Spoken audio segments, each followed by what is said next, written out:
Hey guys, welcome back to the Tukes and Tires YouTube channel. As always, I'm Zach, and this week we're trying to get this Tri-5 Chevy frame all rolling so we can get the body on it. So, here we go.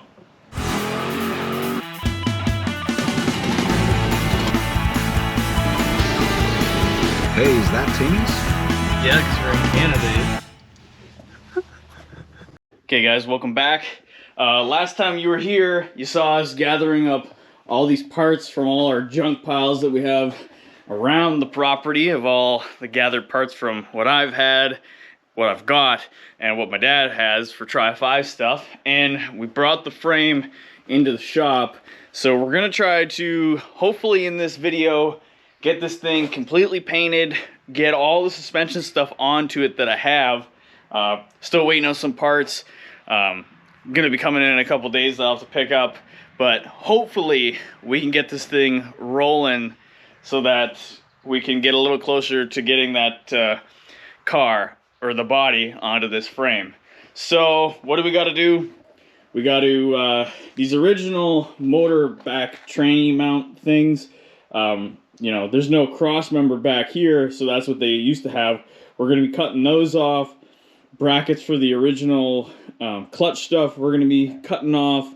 There's other few little odds and ends that we don't need on here, like there's some like old exhaust hangers, like stuff like that, and this stuff for the brakes we'll end up putting all new on, and there's like the old motor mount stuff that's on there. So we're going to be cutting a whole bunch of stuff off, cleaning it up, painting it, so that we can get the tubular control arms on, and then we're going to be cleaning up this Ford 9-inch and getting that thing ready so that once I get the leaf springs, that we can get this thing all rolling. So let's get busy, let's get at it. I'm gonna start cutting stuff off, and then we're gonna get painting. So here we go.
Okay guys, well, we got those brackets cut off the frame. It's looking a lot better over there. And then there was some other stuff here that was for like shifter linkage stuff.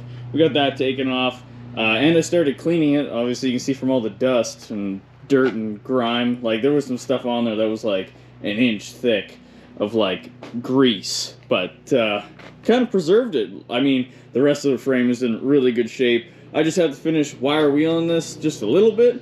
But I'm going to do that, and then we're going to get to painting it. So let's get at her. What do you think, Lacey? Yeah, that's right.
So we got the frame all painted from everything I can get from up top. I still got to do the bottom side, but we got to let this dry now so that I can flip it over.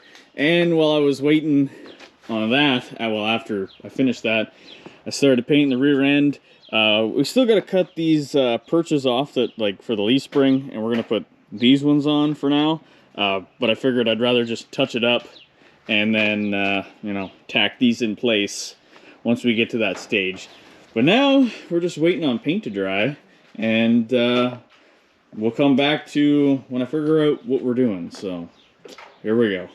Okay guys, so we got the frame all painted. You know, both sides are painted now. We got everything on this front center link tie rod stuff painted that I'm going to be keeping. So it's just these brackets with the bump stop for the control arm, and then we got our springs painted, obviously. We got spindles painted. We're also going to talk about that, or what I did to get those S10 rotors to fit onto those spindles.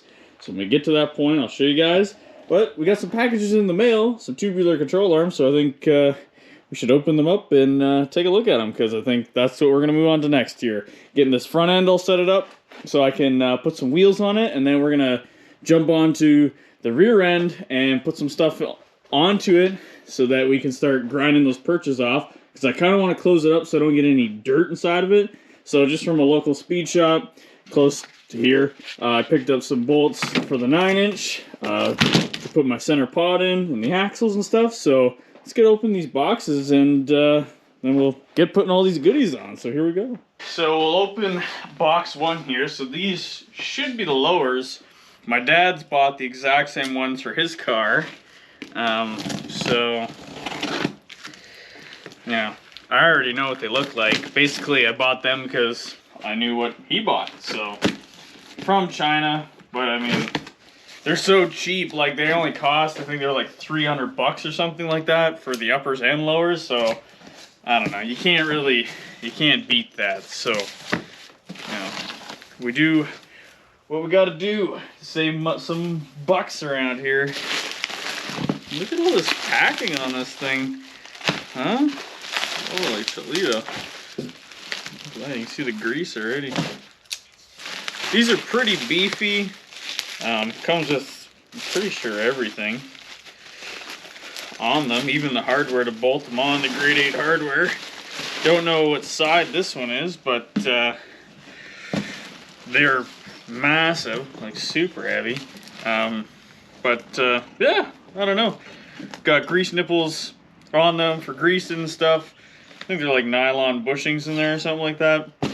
And this like plate down here is thick enough so if you want to do like a coil over, you could probably bolt it in there. It's nice and threaded and everything. But I'm just going with coil springs. So yeah, that's the lower. And then there's the upper. So I'm also certain this replaces the bump stop that would go on the top, because now it's on the control arm itself. And I think they offset the spindle a little bit just to give yourself, I think it's a little better handling. I could be wrong. We'll see once we go to throw them on there. Basically all I'm going to do to try to line these up to see what side they go on is how close the bump side or bump stop sits to where the original one would go, and then that's how I'm going to try to indicate where it goes. Look at that, freaking cotter keys already bent. Come on, look at that. Shoot. Let's get these put on. Look at that, it's freaking blue.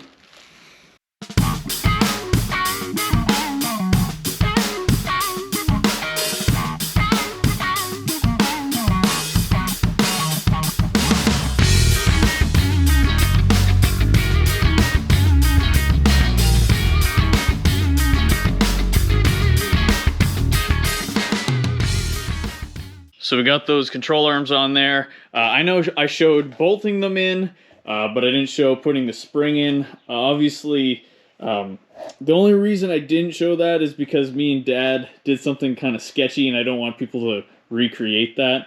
I don't recommend it, but it was just, we did what we had to do to get them in there. Basically, we used some chains. We got like a I think it's like a 5-ton press or something like that. Could be more. Maybe it's a 10-ton. I have no idea. But we press the springs down, put chains on them, and then we use the weight of the tractor onto the frame so that we could then get the springs in there. So we put a jack underneath the control arm and jacked it up in there. But it's looking pretty sweet. Only complaints with these control arms is that these bump stops here do not hit anything. So all I'm going to do is I'm going to add like a 1/2-inch plate onto the frame here to make that bump stop actually hit something. And I was missing a bump stop on this side, so we're waiting on that. And obviously you can probably see they got some longer hardware in the top here. I was missing the bolts that went in there, so I just put grade 8 hardware in there. Probably going to chop them off later on once get the alignment or whatever done. You know, it'll be good enough for now. And we got that old steering jazz in there. It's just to hold the wheel straight, and it'll do for now. But now we're going to move on to putting that Ford 9-inch together over there. So let's get doing that. I'm freaking Lacey over here. I was just chilling. Okay, so we carried the carrier in, funny pun, but we got our 9-inch set up here. I cleaned it the best I could. There was like some sawdust in it for some kind of reason, but you know, it is what it is. I'm sure if it can handle, you know, 200 plus horsepower, probably more than that, it can handle some sawdust inside of it. But we're gonna get these studs pulled in here. I'm gonna show you how to do that. I don't know if you guys can see the part number on that, so you guys can search that up at home. And I figured I'd show you the part number on this All-Star T-bolt kit. You guys can see that too. These ones are straightforward. They just go in there. They can't rotate. But these ones, you got to pull them in. So I'm just going to show you what I'm going to do to pull them in so we can get that carrier put on. So here we go. Okay, so we've got ourselves a beautiful workbench here. But this is pretty straightforward. So we have our, you know, stud, and you can see it's got a little knurled section that is actually a little bit bigger. Some people might say to put Loctite on this or some kind of jism. I don't know. I'm not doing that. We're just gonna put them in, and afterwards we're just gonna goop this all up with RTV. But all we're gonna do is we're gonna shove it in there. There's a whole bunch of dirt in the hole. That's good. Just gonna ram it in there. It is tight. But then we're gonna take, I got a bigger nut, I got a washer, and then the nut that is used for that. Oh, and drop it in dirt because that's the proper thing to do.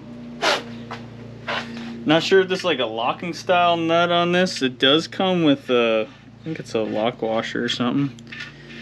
But I'm gonna start it with a hand wrench, cranking it in there.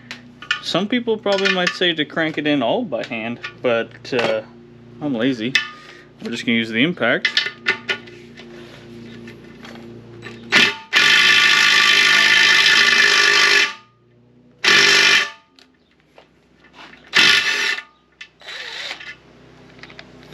Just like so, and we got ourselves a stud in there. Cool. So now we're just gonna repeat that process like 300 billion times, and then try to get that carrier in here. So here we go.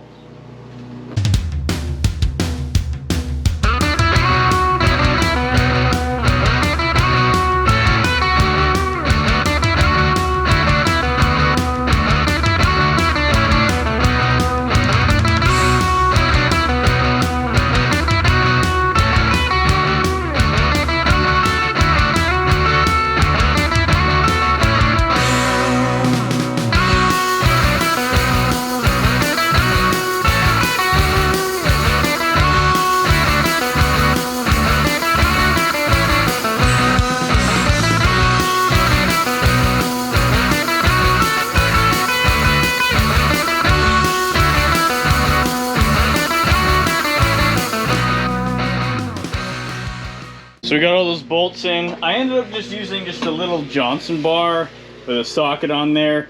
The impact, it's not the strongest impact in the world. Well, there it is on the ground. That's why. Throw it around everywhere. But I basically just cranked them in, and I do what I call the fingernail test. So basically from the back side, I don't know if you guys can see that. You can see there's like a little shoulder, obviously, where it stops. I just take my fingernail and I feel to the side of it. And if you can still kind of get your fingernail underneath, it's not in far enough. So all those are in there. So now I'm gonna try to just clean out some of this junk that fell in there. I'm not really too concerned about it. We're gonna clean this up with some brake clean, and then we're gonna try to hammer this center section in there. I think I still gotta clean it up a little bit, but we'll make it happen. Okay, so obviously we saw that we got all our studs in. We got RTV on it right now. I'm just getting a rubber mallet just in case. And now we're gonna try to slide this pumpkin in there. Which way does it gotta go? Good, Dad, do you want to give me a hand? Okay, you got it? Okay, which way, where are you grabbing it? You good?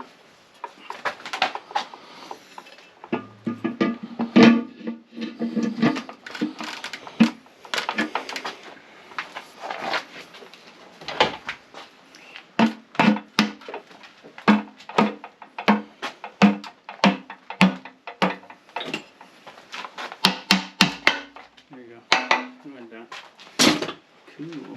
Now I just got to figure out what the torque spec is on all these little nuts, and we'll be sliding some axles in.